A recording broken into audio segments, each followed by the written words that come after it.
Gloria Davis crossed the road towards the Odeon on legs that weaved a little as if she was tipsy or rickety.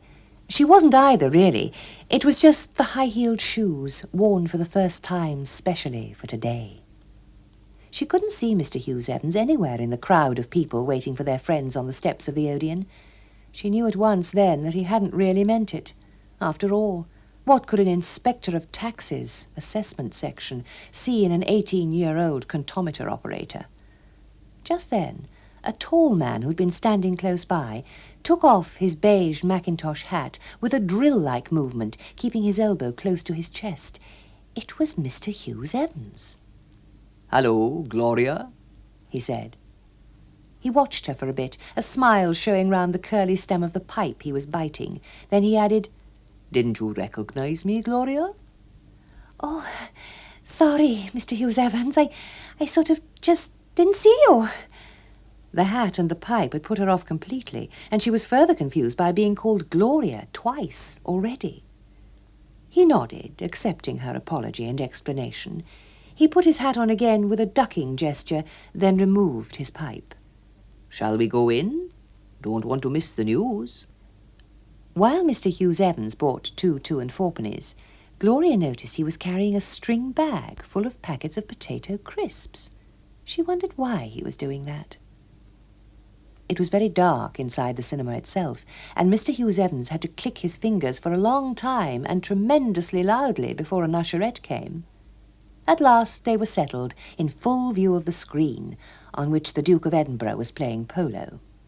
Mr. Hughes Evans asked Gloria loudly whether she could see all right, and when she whispered that she could, he offered her a chocolate. "They're rather good," he said. The main feature was on first. As soon as Gloria could tell that it was old-fashioned, she was afraid she wouldn't enjoy it. Nobody did anything in it, they just talked. Some of the talking made Mr. Hughes Evans laugh for a long time at a time, and once or twice he nudged Gloria. When he did this, she laughed too, because it was up to her to be polite and not spoil his pleasure. Gloria kept wondering if Mr. Hughes Evans was going to put his arm round her. She'd never yet gone to the pictures in male company without at least this happening, and usually quite a lot more being tried on, but somehow Mr. Hughes Evans didn't seem the man for any of that. He was older than her usual escorts to start with, and to go on with, there was something about that Macintosh hat and that string bag which made it hard to think of him putting his arm round anyone, except perhaps his mother.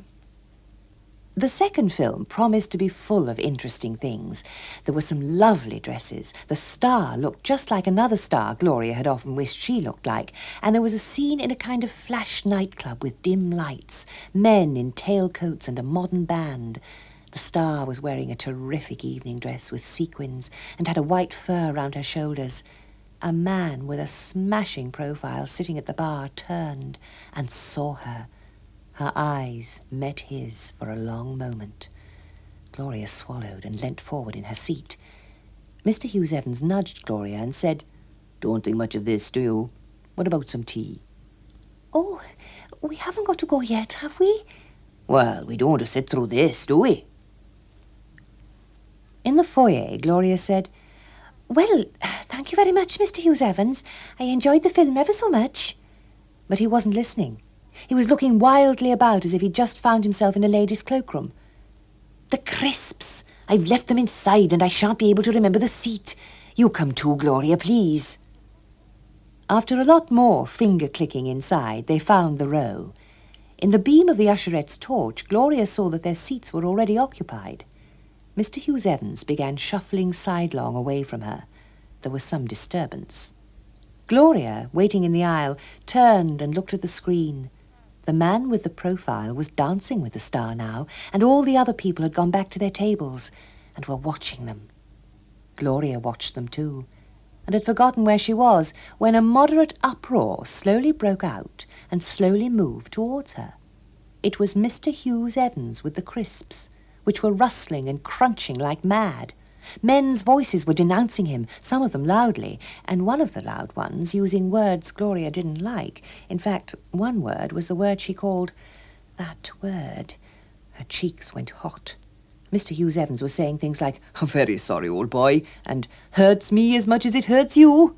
And every so often he laughed cheerily. Everywhere people were calling "shh," but Gloria couldn't think of anything to do to help. A long time later they were outside again, and it was clear at once that the rain had stopped holding off hours ago.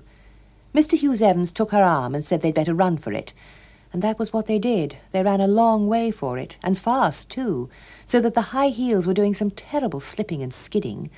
Opposite Woolworths, Gloria nearly did the splits, but Mr. Hughes Evans prevented that, and was just as effective when she started a kind of sliding football tackle towards a lady in bifocal glasses carrying a little boy.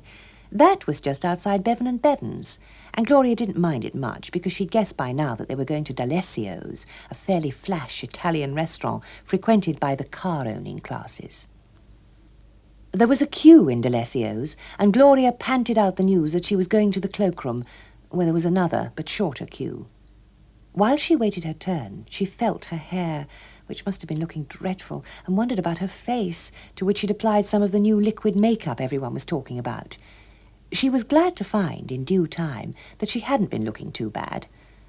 Touching up with the liquid stuff didn't quite provide the amazing matte finish the advertisements described. In fact, she wondered if she didn't look a bit like one of the waxworks she'd seen that time in Cardiff, but there was no time to redo it. Taking a last peep at herself, she reflected gratefully, as her father had often exhorted her to do, that she was very lucky to be quite pretty and have all that naturally curly, naturally blonde hair. Mr. Hughes Evans had a table for two when she joined him. He took the bag of crisps off her chair and laid them reverently at his side. Gloria thought he seemed very attached to them. What did he want them for? And so many of them, too. It was a puzzle. Perhaps he guessed her curiosity because he said, "They're for the party. They said I was to get them." "Oh, I see. Who'll be there at the party? You did tell me when you asked me, but I'm afraid I've forgotten." "Well, not many people you know, I'm afraid. There'll be Mr. Pugh, of course, from allowances, and his wife, and Miss Harry from repayments, and my brother, you've met him, haven't you? And my dentist and his friend, and 2 or 3 of my brother's friend, about a dozen altogether." "Oh, it sounds lovely," Gloria said. A little tremor of excitement ran through her. Then she remembered about poise. She arranged herself at the table like one of the models who showed off jewellery on TV, and purposely took a long while deciding what to have when the waitress came, though she'd known ever since passing Bevan and Bevan's that she was going to have mixed grill with French fried potatoes. She was soon so lost in thoughts of the party and in enjoying eating that it was like a voice in a dream when Mr. Hughes Evans said, "Of course, the real difficulties come when we have to decide whether something's income or capital." Gloria looked up, trying not to seem startled. "Oh, yes." "For instance," Mr. Hughes Evans went on, drawing a long fishbone from his mouth, "take the case of a man who buys a house, lives in it for a bit, and then sells it. Any profit he might make wouldn't be assessable. It's capital, not income." "So he wouldn't have to pay tax on it, is that right?" "Now, for goodness sake, don't go and get that mixed up with the tax on the property itself. The Schedule A tax." "Oh, yes, I've heard of that. There were some figures That still has to be paid." He leaned forward in an emphatic way. "Unless the man is exempt, of course." "Oh, yes." Now, it'd be much easier, as you can imagine, to catch him on the sale of several houses. But even then, we'd need to show that there was a trade. If the chap buys them as investments, just to get the rents, well, then you couldn't catch him if he sold out later at a profit. There'd be no trade, you see. "No," Gloria swallowed a mushroom stalk whole. "No trade." At last, it was time to go. In the street, Gloria said, "Well, thank you very much, Mr. Hughes Evans. I enjoyed the food ever so much." But he wasn't listening. He was rubbing his chin hard with some of his fingers and beginning to say, "Shave. Got to have a shave before the party. That blade this morning." They boarded a bus and went a long way on it. Mr. Hughes Evans explained, quoting figures, that a taxi wasn't worthwhile, and that he personally was damned if he was going to lay out all that cash on a car simply to make a splash and impress a few snobs. Mr. Hughes Evans said that his digs, where the shave was going to happen, were quite near Mr. Pugh's house, where the party was going to happen. He added that this would give them just nice time. Gloria sat in the sitting room, which had more books in it than she'd ever seen in a private house before, and looked at the book Mr. Hughes Evans had dropped into her lap before going up to have his shave. It was called Income Taxes in the Commonwealth, and he'd said it would probably interest her. She found it didn't do that, and had gone to see if there were any interesting books in the bookcase, when the door opened and an old lady looked in. She and Gloria stared at each other for about half a minute, and Gloria's cheeks felt hot again. The old lady's top lip had vertical furrows, and there was something distrustful about her. She gave a few grunts, with a puff of breath at the beginning of each one, and went out. Gloria didn't like to touch the bookcase now, and told herself that the party would make everything worthwhile. After they'd left, what Gloria had been half expecting all along happened, though not in the way she'd half expected. It now appeared that they were much too early, and Mr. Hughes Evans took her into a park for a sit-down. Before long he said, "You know, Gloria, it means a lot to me, your coming out with me today." This was hard to answer, so she just nodded. "I think you're the prettiest girl I've ever been out with." "Well, thank you very much, Mr. Hughes Evans."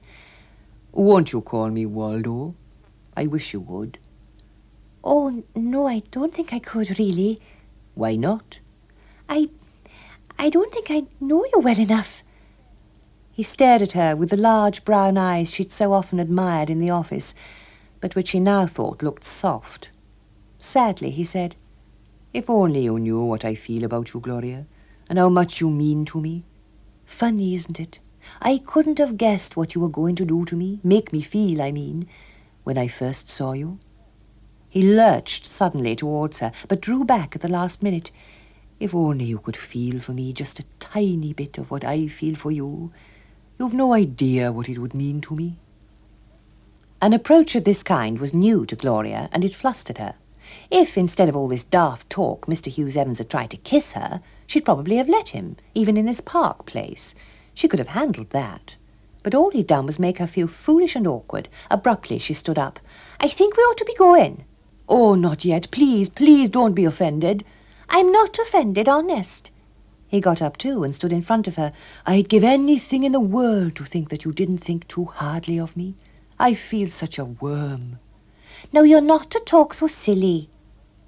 When it was much too late, Mr. Hughes Evans did try to kiss her, saying as he did so, "Oh, my darling." Gloria sidestepped him. "I'm not your darling," she said decisively. After that, neither spoke until they arrived at the house where the party was. Mr. Hughes Evans' daft talk, Gloria thought, was to be expected from the owner of that Mackintosh hat, which he still wore. When Mr. Hughes Evans' brother caught sight of her, their eyes met for a long moment. It was because of him. She'd seen him once or twice when he called in at the office, that she'd accepted Mr. Hughes Evans' invitation. Originally, she'd intended just to look at him across the room, while she left Mr. Hughes Evans to unpack his crisps and put them in bowls, while the brother, it was funny to think that he was Mr. Hughes Evans too, in a way, took her across the room, sat her on a sofa, and started talking about interesting things.